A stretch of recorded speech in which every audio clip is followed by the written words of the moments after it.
पहला बार छठ कैली,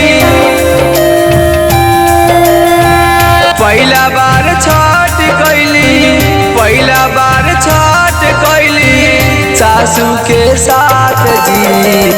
उगिए आदित्य मल गंगा के घाट जी, उगिए देवचन दौली के घाट जी।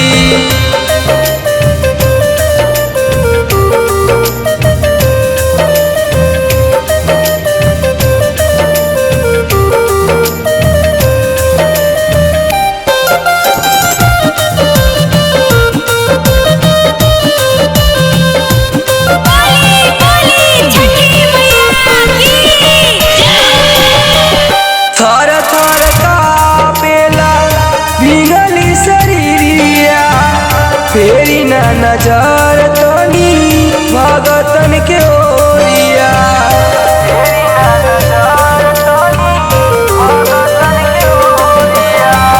थर थर कापेला भीगली शरीरिया, फेरी ना नजर तनी भगतन के ओरिया। अब ना सहत मानी, अब ना सहत मानी ले ही ना बात जी। उगिए आदित्य मल गंगा के घाट जी, उगिए देवचन दौली के घाट जी।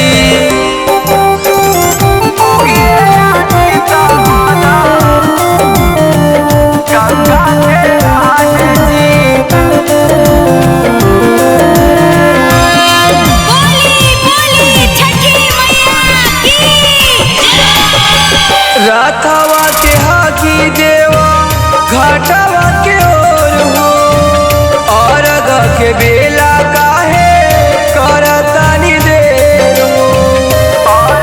के बेला काहे करतानी देर हो।